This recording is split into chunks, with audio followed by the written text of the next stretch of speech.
It's the MMA Fight Realm, and I'm back with another picks and predictions video, this time for UFC Vegas 88. Thanks for tuning in. If you are new, it is your boy Chris, and I post my card recaps on the community tabs as well as on my Instagram, so where I have fight announcements, open betting odds, and UFC content. So be sure to follow the Instagram at MMA Fight Realm, and I'm gonna get started with the prelims. So let me know your pick in the comments. Like and subscribe if you are new. And leading off the card, we have Chad Anheliger taking on Charalampos Grigoriou.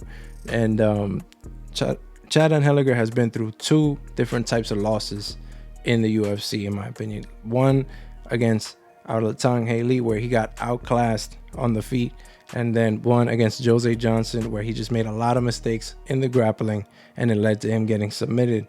And he's only got one win, which is against Jesse Strader, who is not even in the UFC anymore. So no wins against anyone on the current UFC roster. And he's 37. He relies on a lot of athleticism to evade shots in terms of defense. And I don't like that for a guy who's already 37, 1-2 in the UFC, hasn't really proven much. And it's, really no surprise that he's facing a guy like Charalampos, who's making his debut in the UFC, coming off a first round knockout against Cameron Smotherman in Contender Series. And this guy looked good. He was 4-3 at one point in his career, and now he's on a 4-fight winning streak. He's training with the right people at Longo Weidman in Long Island, New York. So he's making the right changes in his career, and it's leading to some finishes. First round finish in Contender Series, got him the contract in the UFC. I think this guy is a proven prospect because he's also got the grappling.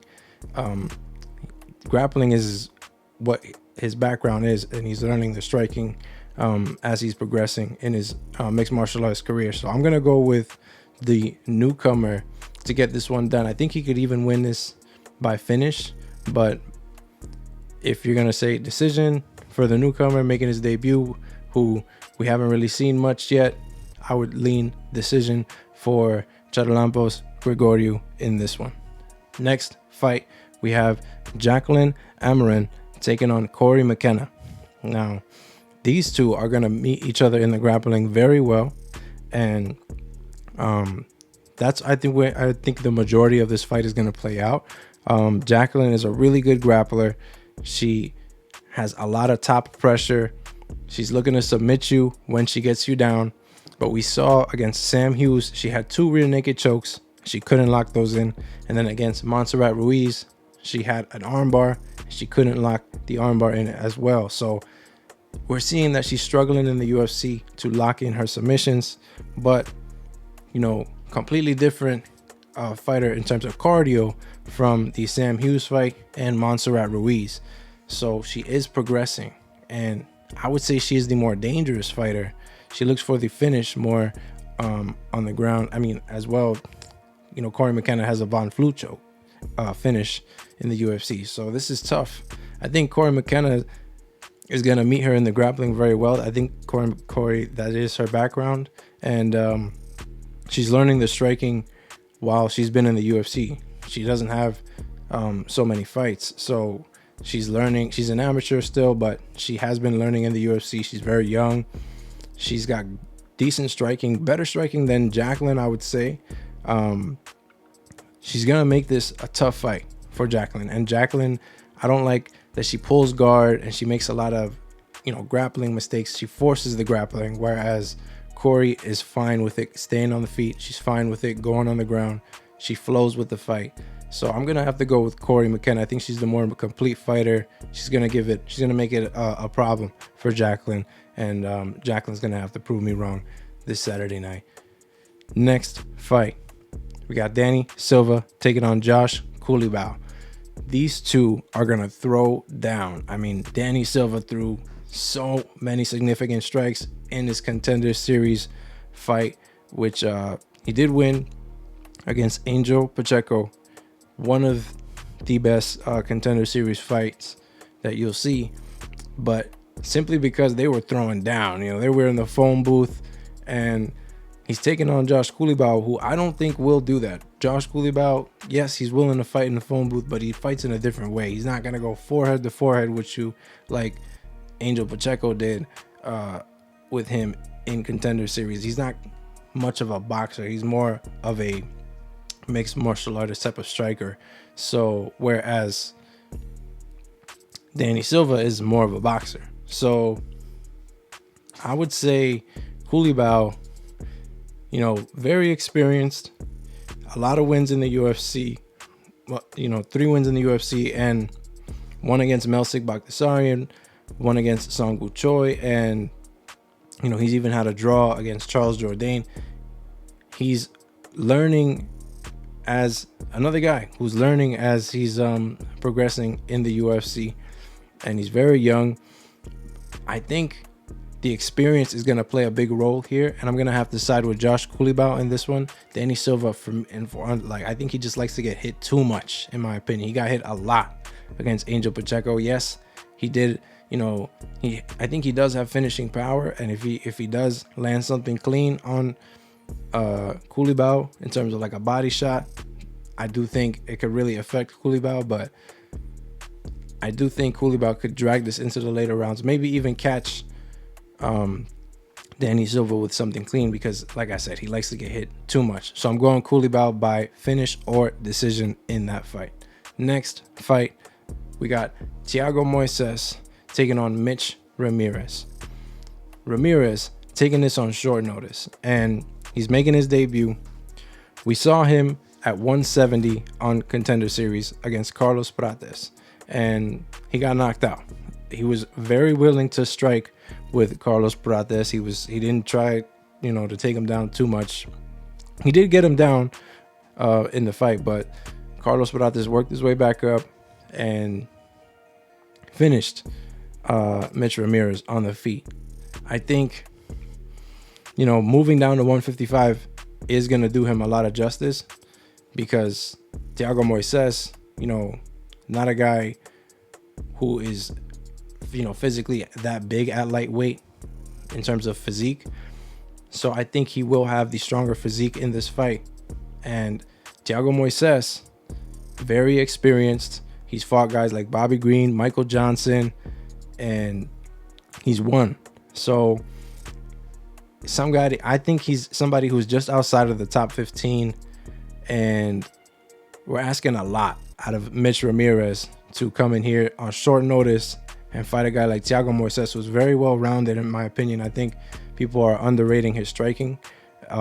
He's got very technical striking. He was landing some shots against even Benoit Saint-Denis, who was rushing forward like a bulldozer, and it didn't work out in his favor, obviously, because Benoit just kept throwing, and he didn't care for the shots that Moisés was landing. So Benoit was able to finish him, but I do think that Mitch Ramirez is not going to react the same as Benoit Saint-Denis if he gets hit. I'm going to have to go with Moisés in this one. Longer camp, more experience is going to play a big role in that fight. And I'm going to go with Moisés by decision. I think Mitch Ramirez is going to be tough to finish. Next fight, we got Osbourne taking on Jafel Filho. Now, Filho, despite gassing out against now number 7 ranked Muhammad Mokaev, he looked pretty good in all of his fights, and he was willing to even engage in the grappling against Muhammad Mokaev, and he was doing very well. It led up until the 3rd round. He had him in a leg lock that I think majority of the UFC roster would tap to, but Muhammad Mokaev was just that guy. And I think that he had a great Contender Series fight where he showed his striking. He even had a left hook finish. So he's got a couple knockouts. I think he's got 5 knockouts in his career. And he's got striking. He's got very, very good ground game. And the ground game is what's going to be his ace in this fight against Osbourne. Osbourne is 4-4 in the UFC. And I think it's because he hasn't changed much of his style. He comes in there and he looks to hit you with something wild, but he tends to get taken down a lot by the people who come in, by the fighters who come in there with a grapple heavy approach, you know, like Muhammad Mokaev, or even against Bryan Kelleher. Just didn't look good in there. He got finished with a guillotine.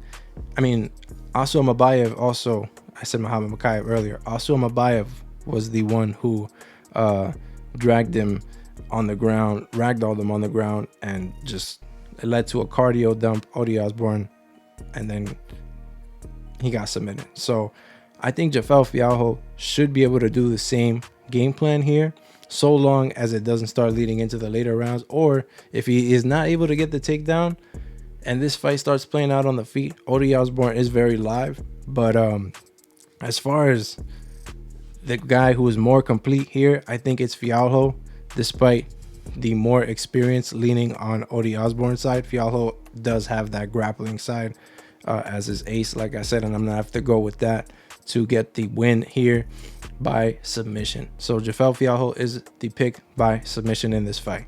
Next fight, we got Chelsea Chandler taking on Josiane Nunes. Now, very interesting here because a lot of people are gonna mention Chelsea Chandler ran in her last fight. She made a meme out of herself, and that doesn't look good. It does not look good at all. But she got hit very, very clean, and she didn't get dropped. She ran. It was her way of staying on the feet. So I guess, you know, very humiliating, but she didn't get dropped, and she, you know, in my opinion, that showed she got a decent chin, because she even came back and got hit some more in that fight and fought Norma Dumont all the way to a decision. So she didn't just get finished. You know, a lot of people don't really talk about what happened after that fight. So she was landing some shots of her own. She was trying to even force the clinch with Norma Dumont. She's a very great grappler, and she's taking on Josiane Nunes, who has worked a great win streak in the UFC, but it's all against fighters. If you like take a deep look, it's all against fighters who have no wins in the UFC. So in my opinion, she's been a great can crusher in the UFC. But Chelsea Chandler, she's got one win against Julia Stoliarenko, where if you watch that fight, she wasn't tempted against Julia's BJJ prowess on the ground, and she took over. You know, she finished her with the ground and pound, and she used her size to her advantage. She's going to use her size to her advantage in this fight. She's going to force the grappling, and I think Chelsea Chandler can get this one done. She's going to either drag this to the judges by like a long, boring, you know, just being on top, forcing the control time decision, or she could even finish Josiane Nunes on the ground with the ground and pound or by submission. I think she's a great grappler, and I think Josiane Nunes is not. 70% takedown defense is what it says, but a lot of people don't try to take her down much. So she's going to be tested in that fight, and I'm going to go with Chelsea Chandler to get that one done either by finish or by decision. Next fight, we got Mike Davis taking on Natan Levy. This fight, the odds, I think this fight is closer than the odds have it. And I'm saying that because of the long layoff for both fighters here. I think, you know, Mike Davis, he's really good. There's no denying that. He's only got losses to like Gilbert Burns and Sadiq Youssef. So he's winning in all of the rest, and he's even showed different levels to his game. Even in his last fight, we saw him against Vyacheslav Borsev, where he just dominated him in the grappling and was able to win that fight on the ground by decision. So, you know, before that, we saw a lot of striking out of him. So he's now showing new levels to his game every time we see him. And, you know, granted, he should, because a year and a half off in between two fights now, he should be able to show new levels to his game. But this is also a long layoff for Natan Levy, who also moved to Extreme Couture to improve his game. So I think we're going to see new levels out of Natan Levy as well. He's a great grappler. He's got decent striking, but he's fought some very close fights against guys like Mike Breeden and stuff. And like, I don't think Mike Davis would make it a close fight against Mike Breeden, in my opinion. So it's tough to pick Natan Levy in this fight. I do think he's going to bring some tough challenges for Mike Davis, but the pick is Mike Davis to get this one done by decision. I don't think he's going to be able to finish Natan Levy. Natan Levy's a tough opponent, so over 2.5 maybe is the pick here in terms of betting, but Mike Davis by decision is my pick for this fight. Next fight, we got Gerald Meerschaert taking on Bryan Barberena. GM3 taking on Bam Bam. And, this one's tricky. I think GM3 is very chinny. He's very chinny. And Bam Bam is live for a knockout. He fights like that. He comes forward with heavy pressure and he's looking to finish you. But he's not a true 185er. He's fought at welterweight for the majority of his career. And now he's 34 and he's moving up to 185. GM3 is very experienced at middleweight. He's fought a lot of guys at middleweight. He's lost a lot, but he's won a handful, and if not more. Both of these guys are very experienced. And I'm questioning GM3's chin, but I'm also questioning Bryan Barberena's takedown defense. I mean, his takedown defense is atrocious. He gets taken down in majority of his losses, and it does not look good when he's on his back.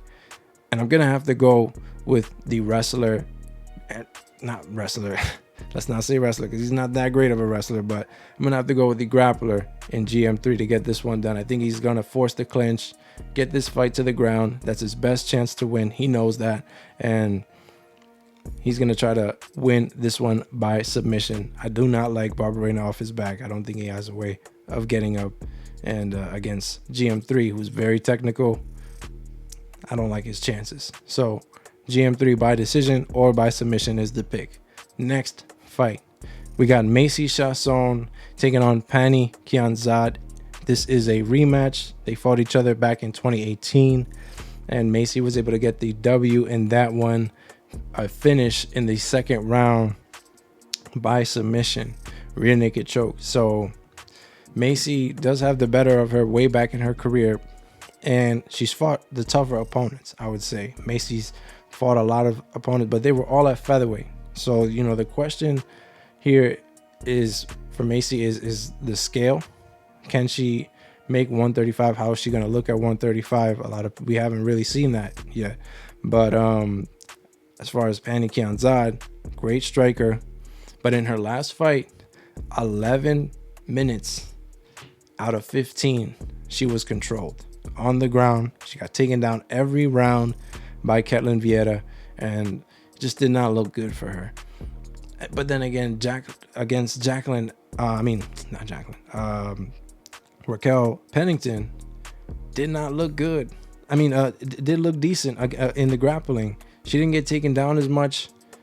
I don't know which version we're gonna get out of Pannie Kianzad because she's a great striker, but as far as takedown defense, we're gonna have to, you're only as good as your last fight, and she got taken down at will in that fight. She got controlled. She didn't have much to offer. She could not get up. So I'm gonna have to go with Macy Chiasson. I think she mixes it up very well with her striking and grappling. She almost got it done against Irene Aldana with mixing in the grappling. The striking, it was a fair battle with Irene Aldana, but when she mixed in the grappling, she was winning the fight. And then unfortunately, it led to every fight starts on the feet, and Irene Aldana was able to land that liver shot and derail the win streak for Macy Chiasson. But I think she could get a W here and bounce back against Pannie Kianzad and win this one by decision. Next fight, we got Christian Rodriguez taking on Isaac Dulgarian. Now, Dulgarian's got a lot of hype coming into this fight. He's undefeated. Looked really good in his debut. Looks really good in the regional scene. All of his fights ending in round 1. He's got really good wrestling, really good grappling, and He's a position over submission type of guy. He will not force anything. He will wait for you to make a mistake, or he will even, but he's also very vicious on the ground, because all his fights are ending in round 1. So his ground and pound is serious. You know, it's something to watch, but it's not something that Christian Rodriguez hasn't faced before, right? Because Christian Rodriguez has faced prospects after prospects. He's fought guys like Raul Rosas Jr.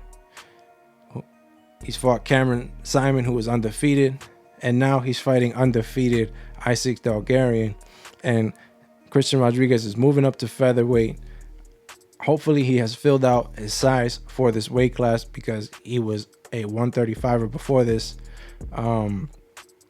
And we saw him against Jonathan Pierce in his debut. He fought at 145. Didn't look the best because he got taken down and controlled. So against Raul Rosas Jr., had a rough first round, but he dragged him into the second round. He dragged the newcomer into the second round who hadn't been there, and he didn't look good. Raul Rosas didn't look good. I think Christian Rodriguez can possibly do the same thing here. We have never seen Isaac Dulgarian in a second round. We've never seen anyone defend a takedown from Dulgarian. So who knows what we're going to see in this fight out of Dulgarian if the takedown doesn't work, or if, you know, the first takedown doesn't lead to a finish. You know, I don't think Christian Rodriguez is going to fold that quickly. He doesn't give up on himself. He's going to fight for your money. I'm going to go with the dog here, Christian Rodriguez. I think the experience is going to play a big role, and he's moving up to 145 for a reason. So he's the pick. I'm going to have to go with him by decision in this one. Dulgarian is tough, but I just don't know enough about him. You know, the cardio for me is going to be a question. How is he going to look in round 2? We've never seen him in round 2. The striking for me is a question. We haven't seen much of it. So C-Rod is the pick. Next fight, OSP, Ovince St. Preux, is taking on Kennedy Nzechukwu. Now, this is probably one of the easiest fights to pick on this card. Kennedy Nzechukwu should get this one done. He's on the rise. He's only 31, and you know, he was previously on a 3-fight win streak before Dustin Jacoby was able to finish him in the first round. And Dustin Jacoby's a tough opponent. He doesn't finish many people, but you know, Dustin Jacoby's a tough guy. You know, he's a kickboxer. He's tough to deal with on the feet.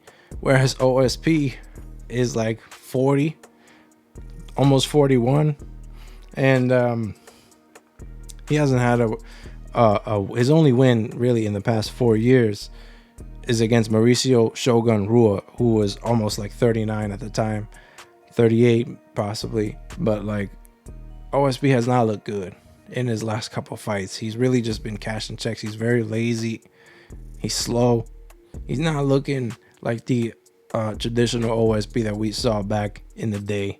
And I don't think he has much of a chance here. I think, you know, like I said, this guy is fighting for checks at this point.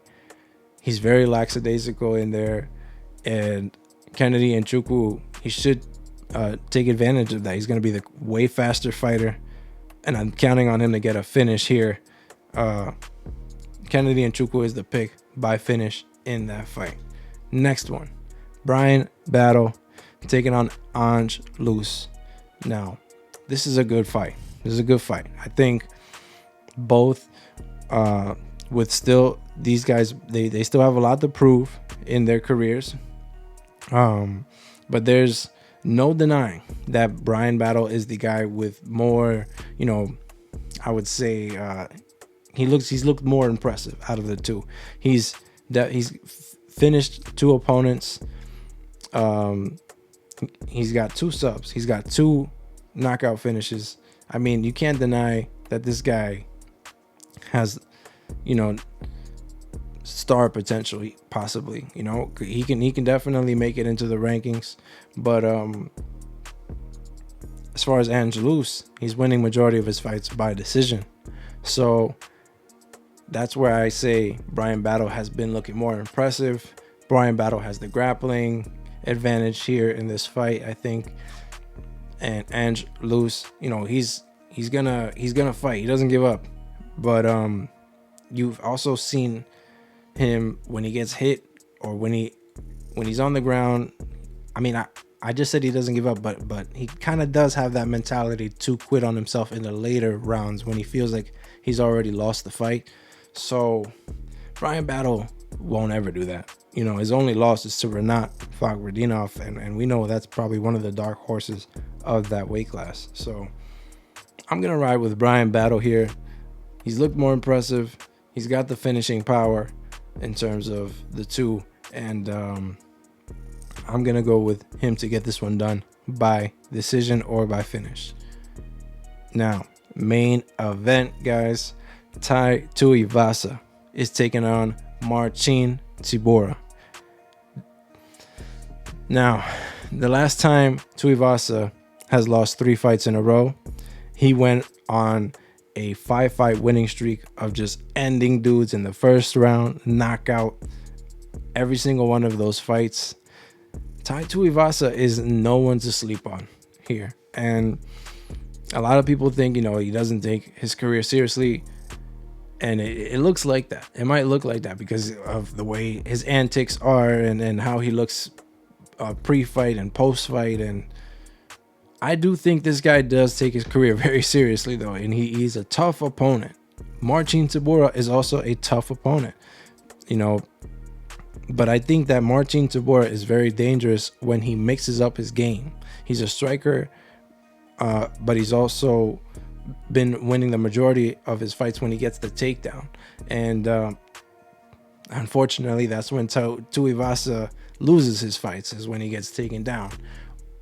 But, you know, we've also seen him get finished on the feet against like the highest caliber of heavyweight, you know, guys like Cyril Gane and others. But I don't think that Marcin Tybura is going to be able to finish Tuivasa on the feet, that's for sure. And his best chance is to take this fight on the ground. Tuivasa is aware of that, and he's going to be tough to take down. I'm just not ready to count out Tuivasa just yet. I think he's going to be somebody who is going to sit just outside of those rankings and be able to beat guys like Marcin Tybura and other heavyweights who are trying to make the rise. But and become kind of like a gatekeeper of heavyweight, you know, just beating the guys who just want to come into the top 15 or just outside of the top 15. I think he can really do very well if he stays within those type of matchups. But in the top 5, you know, you can't count on him. But I'm gonna pick him here to get this one done by finish.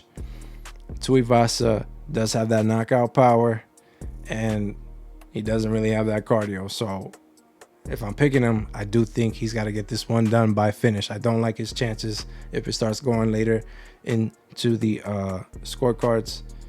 So Tuivasa is the pick, and he got to get it done early. Hopefully he bounces back this weekend. There you guys have it. UFC Vegas 88. Those are my picks and predictions.